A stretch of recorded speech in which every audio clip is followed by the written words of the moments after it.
What's up, everyone? Welcome back to the Vikings Brawl podcast. My name is Tyler Carmer, and I'm your host. And I've got with me Austin Winders and Byron Chamberlain. Welcome back, Byron. Our Hey, Twitters glad to are be back. Carmer Skull and Winders20. You can find the show at Vikings Brawl, and Byron's is BC_Chamberlain. Byron, it's good to have you back. Man, it's good to be back and talking Vikings football. What you been up to? Oh man, I've been pretty busy last week, and today was a hectic day for me. I missed the combine. I got some high level updates from some guys that I wanted to watch and was interested in, but missed it today. I recorded. I'll go watch that, but I'm here, man, and let's talk some football. So there's some people you are excited to see. Do you have a couple you can name that you're excited to see how they perform? Well, my guy is, I definitely want to see how the wide receivers, because it's such a wide receiver rich class. Judy and Higgins and Jefferson from LSU, and a friend of mine, Monte Rager, his son out of TCU, is going to put up an incredible number running the 40. But my favorite guy in the draft is Albert O, the tight end from Missouri. And because I used to be a tight end from Missouri. But he's a talented kid, man, 6'5", 260, and he turned in the fifth fastest time for a tight end at the combine today. He ran a 4.49 official. So he's the number one tight end on the board, and he, if he could move up the board, he really helped himself today. You say 6'5", 260? And a 4.49. Oh, my goodness. He was hauling. Yeah. The thing about him this year is his production was a little down, and everybody thought, because Drew Lock had left, maybe, that hurt his production. But the fact of the matter is, I know his tight end coach played with him when I was at Missouri, A.J. O'Fadley, and he just let me know, like, the kid was hurt all year, and he was trying to power through and play through some injuries, and it really kind of hurt him and hurt his draft stock a little bit. But now that he's healthy, he's in shape. He's been working down in Florida ever since the season has been over, and he told me he was going to run a great time, and he really did. Now, because the Vikings don't really have a huge need there at tight end, I haven't looked much. Is he like projected as the top one or two tight ends in the draft then? Yeah, he's definitely, and his performance today probably is going to solidify him as the top tight end on the board. Does that mean first rounder? Second rounder? I don't know because you don't. It's all about need as well, And there's not a lot of teams who need tight ends. So in that first round, and I think they'll be able to get good value with picking him a little later. Yeah, and I would probably agree with what Byron said with the whole possibly not in the first round. This is just such a stacked draft, especially on offense, like he was saying with the wide receiver class, that in a lot of teams honestly need wide receivers just as much as they need tight ends.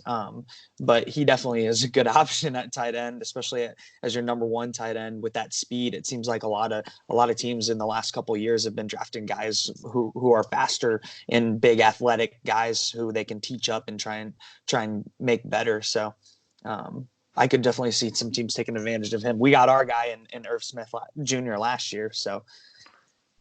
Yeah, I can't believe I'm forgetting his first name, but Randy Moss's son was his first name. Thaddeus Moss. Now, I saw recently he didn't drop a single pass his this past year at LSU, and he should have a good combine too. And so I don't think the Vikings are going to draft a tight end in the top, three rounds, but that would be awesome to see Randy Moss's son in just a different color purple. But I don't know if they'll do it. Well, we could talk. Yeah, that's down the road. So. Oh yeah. Yep. So speaking of draft and stuff like that, today I decided that we're going to just talk about the whole offseason in one go. And I'm going to present to you guys what I would do, because I ran the cap simulator and mock draft on FanSpeak, and I used Matt Miller's big board and just the FanSpeak over the cap for the cap space. And I'm going to tell you who I cut, reconstructed, who's the free agent I signed, just starter changes, mock draft, the whole thing. And basically, I'm just looking for your guys' opinion. Tell me what you think. Don't hold back. If you agree with it, great. If you don't, tell me. So I'm going to just dive right into it then. And, starting off free agency, we knew before Everson voided his contract that they were, negative $12 million. That's right? Yep. They were negative $12 million. Then Everson voided his. That freed up 13, so I didn't even have to cut him. But then I looked at who else there was, and I cut Linval, saving $10 million. I cut Xavier, saving $8 million. Shamar Steffen, $5 million, and Pat Elflein, saving $3 million. So I freed up a bunch of money right there, and with everything added up, I had $32 million cap space to play with because I reconstructed Diggs and Daniil. And doing that, I saved $5 million apiece for those two on the 2020 season. So that their cap hits went from 14 to 9.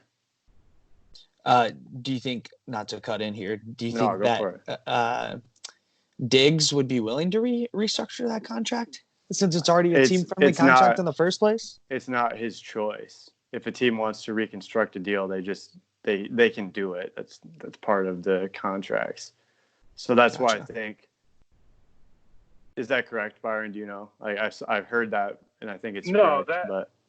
No, I don't think that's correct. I think if they wanted to, they'd come to him first, and they're going to ask him, "Hey, we'd like to restructure your deal."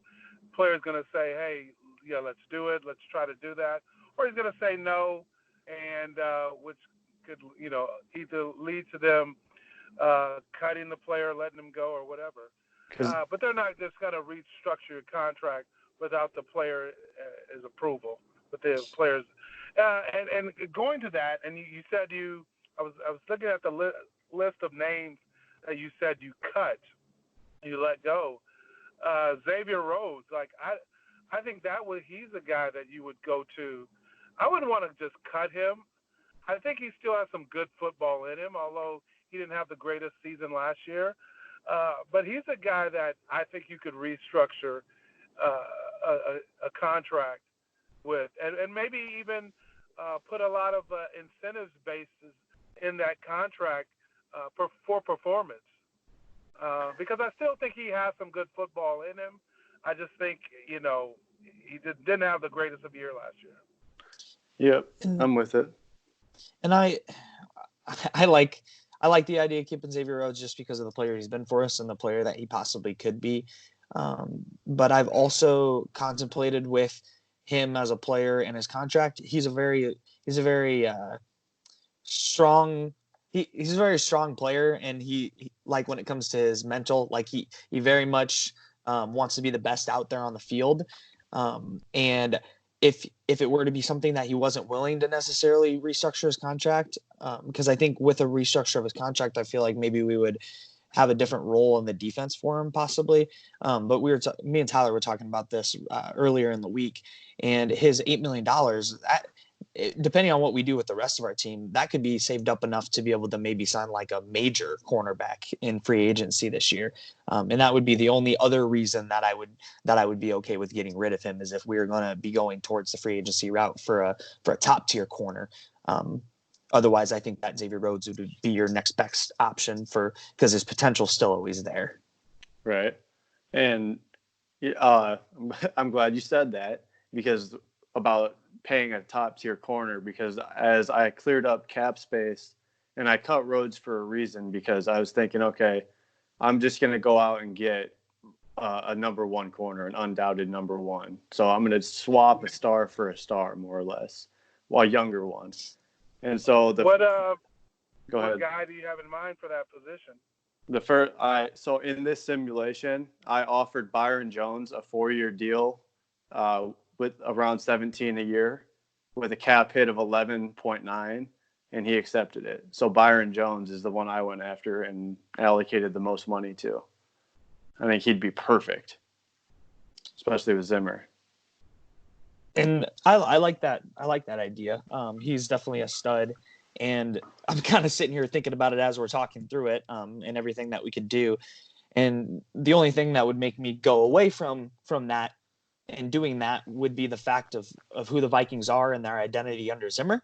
It kind of seems, and I actually brought this point up a week or two ago in one of our podcasts when we were talking, and I was talking about getting a top tier corner, and we tend to stick to paying our our defensive line and our pass rushers more than we allocate money to our corners and our defensive backfield than we have in the past. So if it was just going by trend, then I would say that would be something we would do. The corners seem to be pretty deep as well in the draft.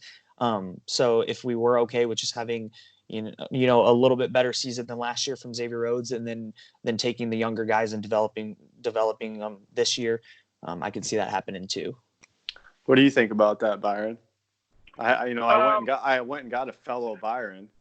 Yeah, you did.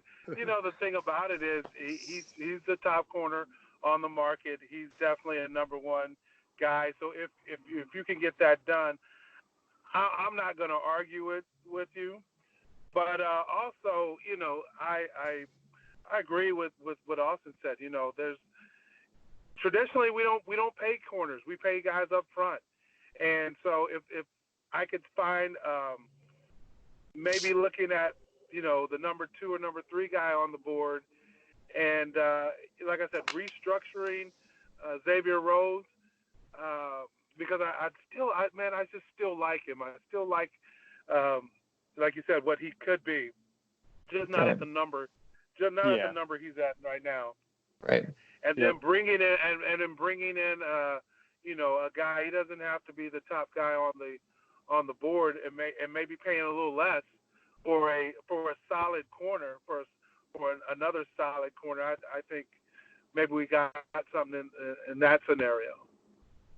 Yep, and my plan there, I signed Byron Jones, and then I had to pick between Trey Waynes and Mac Alexander, and I decided that Mac Alexander was the choice because we need, if you want to look at the depth of the corner position now, there's a lot of outside corners, but not a lot of nickels.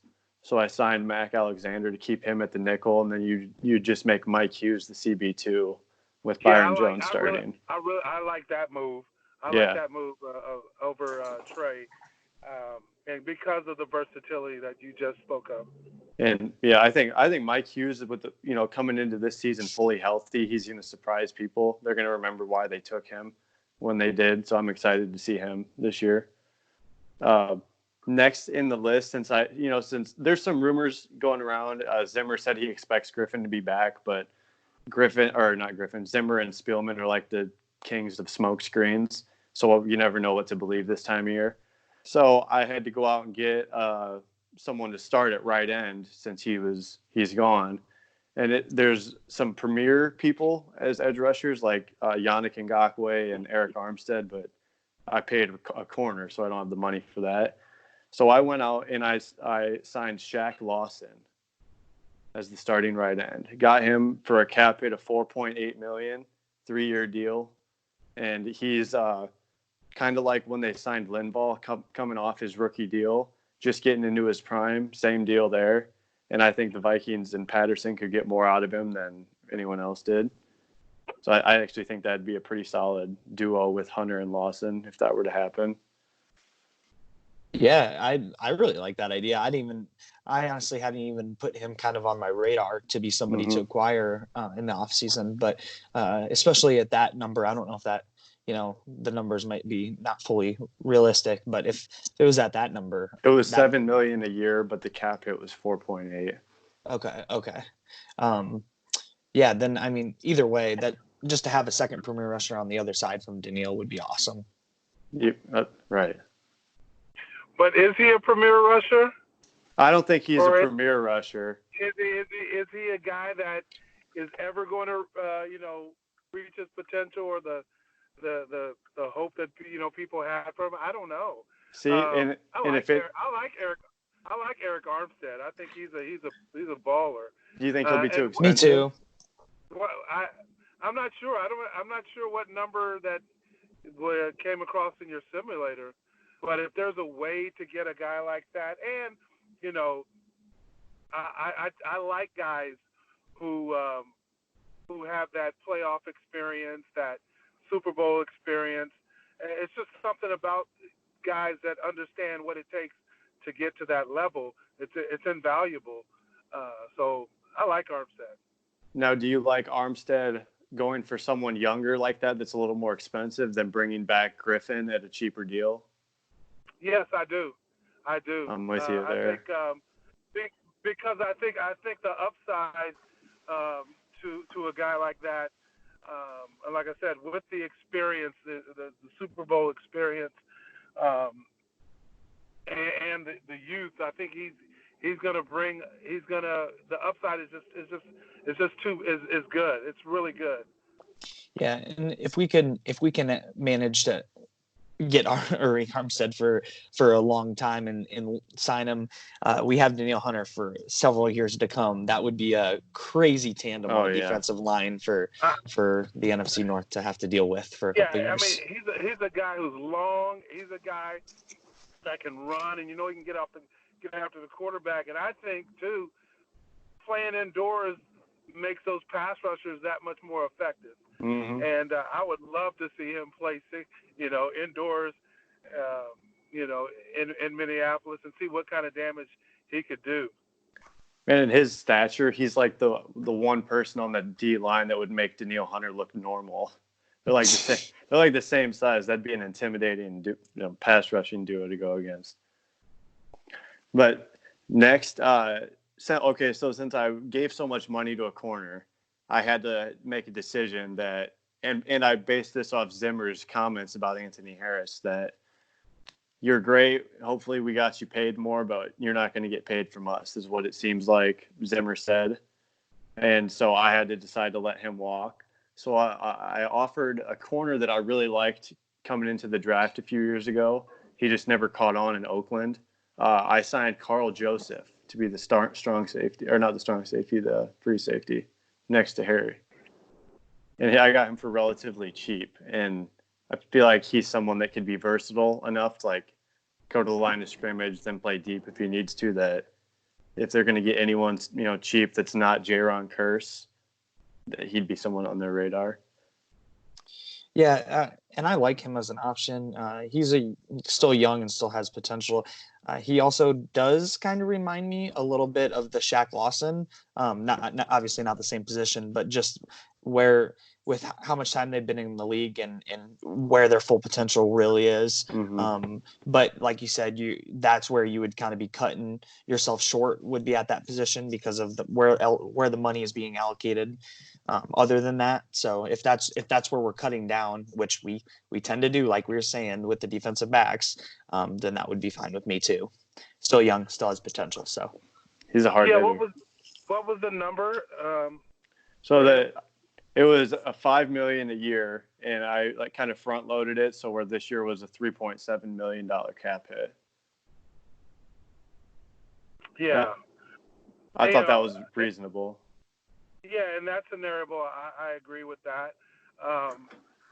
And you can always, see what you get out of him. And how many years was the deal? 3 years. 3 years? Yep. It was 3 years, 15 million, $9 million guaranteed. So at that price, I'm definitely not mad at you for that move. We'll see what happens. And we would have him until he was 29, so that would be before he's kind of getting over that hump too. Mm-hmm. So yeah, and the last notable one was like I said earlier, I cut Pat Elflein just because I don't think it's not possible to have him start at left guard again. So there was a cheap-ish starter that kind of like the Josh Klein signing last year, Quentin Spain, the guard, Buffalo. And he's a free agent. Doesn't look like they're going to bring him back. got him for a 3-year deal with a $3 million cap hit.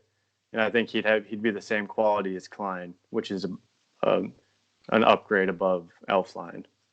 And that would kind of shore up the interior. Do you think we would do that for a short term and then draft that position? Or yeah, it was only a 2-year deal okay. that I signed him to. So it was kind of my idea was build that through the draft, or like Drew Samia or someone like that. Yeah, I mean, there's going to have to be positions like we have a lot of spots that we can fix and upgrade, and so there's going to be positions this year where we're going to have good average players, or we're going to have to find a way to just do it with good average players at those positions. Mm-hmm. And we shown that we can do that with our offensive line and still have a top tier passing and rushing game. So Yep, I'm with it. And I had some the last two there, they're notable, but they're not expensive or anything. Is I re-signed Dan Bailey and Britton Colquitt. I felt like that was like no brainer. They were both solid, both $1.5 million, no brainer. Yeah, with what the issues that we've had in the past with consistency, and how well those guys have done over the past year, I'm totally okay with that too. Okay, that's kind of where the cap part of it is finished. So you heard the bigger names, the couple small names. You couldn't go out and sign too many people. So right after that, I just went right into the draft. And me going into the draft this is totally my opinion and what I would like to do. Not everyone listening would agree with it, but that's the beauty of it. I just want people to see what I think my vision of the offense and the defense is going forward. So with the 25th pick, I don't even know if he'll slip this far, but in this draft simulator he did. I took Jordan Love, the quarterback, Utah State. And then with this new wave of quarterbacks, the mobility, the off-script plays, I think he'd be perfect. And that's like the only way perfect to sit behind Kirk for a year. I think he needs a year, just like the Chiefs did with Mahomes and Alex Smith. I think that'd be ideal to me. Yeah, and I've seen a couple of people mock him up going to us. I've seen him mocked towards the top 10. Mm-hmm. I've seen him mocked in the second round. It's early in the process. Obviously, once we get through all of the combine here, we'll be able to see where people kind of feel that he's actually going to be going, because there's so many quarterbacks and they're all so close in what we think right now, in ability wise. So we'll have to see as we go. And I honestly haven't seen a very consistent mock draft or like individual player being mocked to the Vikings. There's just so many different positions that we can go to. And that's what's cool. And that's why you saying your opinion is just as valid as any other person's opinion at this point, because no one seems to have a clue what we're going to do exactly. So Byron, you like that QB in the first round?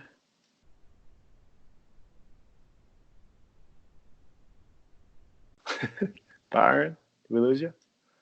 All right, I'm going to move on to the second pick that I had in the draft, and this is I'm a Hawkeye fan at heart, and in the bowl game this year, I saw a player on the other team kind of tearing it up to where I was like, who is this? And I ended up taking him, and I took Michael Pittman Jr., the wide receiver from USC. Okay. He's 6'4", 220, but he has the quick twitch of a slot, a quick slot receiver. Right, and that's definitely a player I think Byron would enjoy having on the team. I know he was talking about third receiver. He's a USC guy. I know his dad. His dad grew up in San Diego with a lot of us that played, and so I think it's a great pick. I would love to see. I would love that pick. We with the uncertainty of what's going to happen with Diggs. Is he going to be there? Are they going to ask him to restructure his contract? Is he trade bait for us? There's a lot of possible scenarios. So having him, and even if we did keep Diggs. I think I'm looking at what I look at is I'm looking at the champs. I'm looking at KC. And if you look at the Kansas City Chiefs, the amount of weapons they have offensively is ridiculous. And I think that's going to be the trend in the NFL, like stockpile receivers, stockpile tight ends who can get down the field and make plays, stockpile running backs who can catch the ball out of the backfield, not only run it, but catch it out of the backfield and make big plays. That's what the Chiefs have. And so I'm not mad at that pick. Going back to the first pick with Love, I wasn't expecting that, but I'll say this. I would love to see Love picked and being able to sit on the bench and be able to learn. I think nowadays that's the best possible situation that you can put quarterbacks in. You look at, like you said, Aaron Rodgers and Patrick Mahomes, these guys that they don't have that expectation the first year or the first couple of years, and then they get in there. They're hungry and they're ready to go, and they've seen the game and they learn the game without taking the lumps and bumps. So I think those first two picks, I'm giving you a thumbs up on both of them. Sweet. And now, being in the Midwest, I didn't get a whole lot of USC games on TV. Now, a reason I drafted him on this is because from just the few games I saw, it looks like he was just as versatile as like Diggs and Thielen, to where all three of them could rotate from slot to outside to either side of the field. So that's why when he was there, it was kind of like this. Okay, this is a no-brainer to take him. But moving on to the third round pick, after going with the offense, the first two, I figured, there's some needs I should probably address. So I took Rashard Lawrence, interior defensive lineman from LSU. He's like the build of a nose tackle, but can pass rush like a 3 technique. And so I think he's someone that Patterson and Zimmer could mold to develop just like they've always developed defensive linemen. He's 6'5", 300 pounds, the ideal nose tackle size. I was going to say he's an athletic freak. Yeah. He definitely fits the mold of being able to jump into a Vikings defense and get trained up by Zimmer to get the job done. And he's already used to wearing purple and yellow. So, yep. I love when that happens. It's perfect. And okay, so that after going in the trenches on one side of the football, I just decided in the fourth to come back and get Logan Stenberg. He's a guard from Kentucky, and he fits what a Kubiak guard would be to me. He's also 6'5" in that 315-pound range, but he can move, and he's known for his strength and his initial punch inside, knocking defensive linemen off their initial step. And so that's what they need. That's like exactly what Pat Elflein does not do. Have you gotten to see any film on him yet, either of you two? I was going to say I saw some stuff about him, just looking at pre-combine stuff today and yesterday, but I didn't get to watch him during the season. It definitely seems like somebody that wouldn't make an immediate impact on the team. But like I said, our team who could sit behind like Spain or something, and we have a good team when it comes to teaching up younger guys. I feel like we have a very strong like captain presence in our locker room. So he from what I've seen, he looks like he would be a good option, especially at that point in the draft.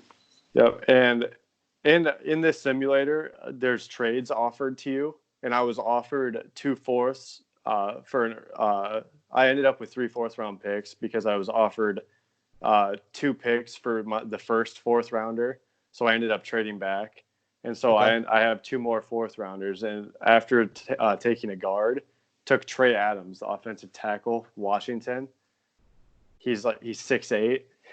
Yep. Huge dude. Like kind of your project tackle just because they're a freak. And if they get everything right, then you got to steal in the 4th round. He's a kind of a popular name as a tackle. Could be like an Andreas Pete, but that one didn't turn out as well. Unfortunately, that would be the only bad thing. You're just testing it with that. But when it comes to having that many picks in the 4th round, Well, and right. you like his physicality and his ability and potential, then yeah, go for it. Mm-hmm. Yeah, and like you said, with that many picks in the fourth round, you're just trying to help you hit on something, some gem out there that could possibly step in and that you weren't expecting and be a starter or be a significant contributor to your team. So, and with the last fourth rounder, I had to draft my boy out of Arizona State, Eno Benjamin, because he was still there. And I'll take a running back of his talent. You can never have too many right now, especially when running backs are kind of considered a dime a dozen. And Eno would fit perfectly as the third running back behind Madison and Cook. And I think he'd win that battle with like Boone and Abdullah. But Abdullah's a special teamer, so I don't know. That's important, so I'm not really sure about that. Yeah, and I guess I just don't know where the team is with Abdullah. It kind of seems like we jump around for that third running back spot all the time, year to year. But he would be a great third option. He's got the star power, the potential's there. Coming, I mean, since he was a young athlete, I think he was always kind of ahead of the game. So that'd be awesome. Let me ask you this: does he play on special teams, and can he contribute on special teams? That and at Arizona State, he didn't play on special teams at all. I mean, because realistically, that's where your third running back is going to be, and that's where he's going to contribute. Like Dalvin is the man. Yep, no doubt. And so, if you can't contribute on special teams, what are we going to hold a roster spot just so you can sit there? Because you're not holding a clipboard like the backup quarterback. Yep. So you got to be able to contribute on special teams, and if he can do that, then I think there's a place for him, especially early. If not, then I don't know if we would need to waste that pick. Yeah, I get you. And not necessarily having to do with this pick, but with that being said, then Byron, do you think we lock up Dalvin for a long time, like 100%? I do. I believe in the kid. I think his injuries are past him. I think to me, he's top 3 running backs in the league, and not necessarily to say, he's 2 or whatever, but you can. I'll take Dalvin over most guys in this league. There's only a couple of guys that, if you think about making a trade for, that you would trade Dalvin for. And the only thing that, or like you said, the only thing that would stop you from even doing that would be the injuries thing. That would be literally the only thing. Okay, question for both of you guys then. Alexander Madison, is he our number 2? Like, is he going to be the guy for a while? Yeah, I think so. I think so too. I like him a lot. I don't think this isn't a knock to Dalvin. This is just a compliment to Madison that when Dalvin was out, there wasn't that much of a drop off. Yeah, I think he definitely proved himself. I think he definitely shown his ability, and I think he, like you said, he's better than a lot of people gave him credit for coming into this year. And he performed. I like his running style. I think it's very similar to Dalvin's. I think it definitely fits in Kubiak's offense. He's a kid that he's going to stick his foot in the ground and get north and south. So, and they love that. Love Kubiak it. And that one cut and go. Yeah, Rick Dennison and Brian Periani, who's coaching the tight ends, they love that type of runner, and so he definitely fits. So I think he's definitely a solid number 2. See, I think his running style reminds me of Alvin Kamara. Like, I'm not saying he's the star that Kamara is, but how he looks when he runs, their body contorts the same way. Yeah, it's impressive. Which that's fair because Dalvin, I mean, honestly, like he was saying, he runs a lot like Dalvin, and Dalvin's just faster. That's gonna be the main difference between him and Madison is that quickness. So, how much does Madison weigh? I believe he's 230. 230. He's a little heavier. He's solid. Yeah. That's tough to bring down. Yeah, Latavius Murray type. Yep. So that was my last 4th round pick. I only had 3 of them. So for the 5th, I got a 5th round pick out of the deal because I don't believe the Vikings the Vikings don't have a 6th-round pick. So in the 5th round, I drafted Michael Ojemudia, the cornerback from Iowa. Mm-hmm. I had to get one Hawkeye in this draft.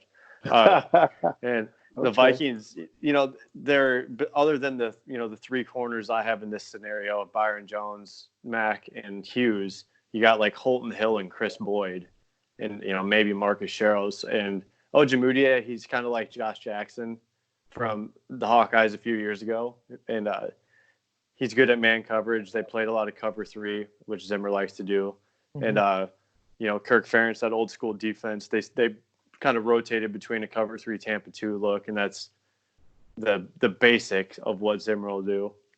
So I think he'd fit with them, and he'd be a good project for a year or two. I don't think hopefully he wouldn't see the field right away. And like Byron was saying, with the later round picks, you're kind of hoping to get that gem in the draft. Iowa corners are pretty consistently solid when it comes to playing in the NFL. So if it was something that he just needed a little bit teaching and ended up turning out pretty solid, definitely a good pick.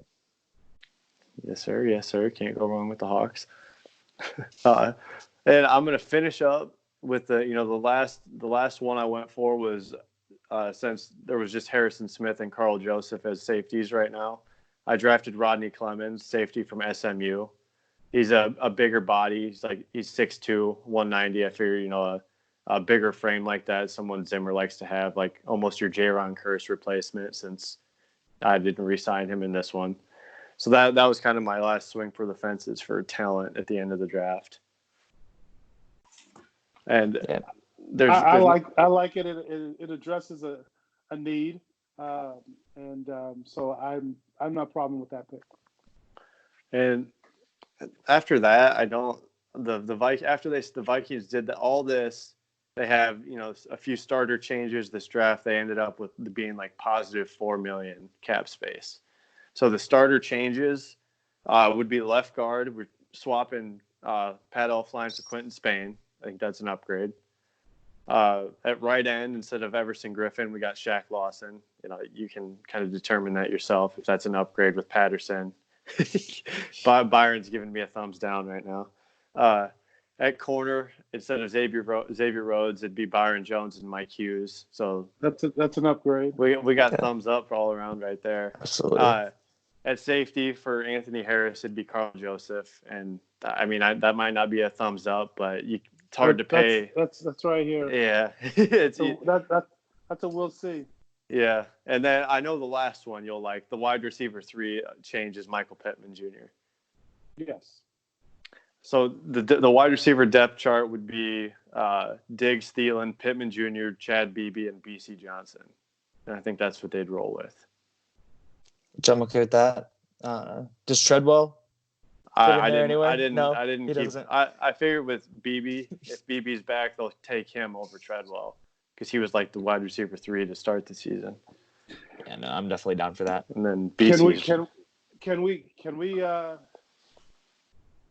trade Treadwell? Can we get something for him? We can never get that first rounder back. That's for sure. Can we get something?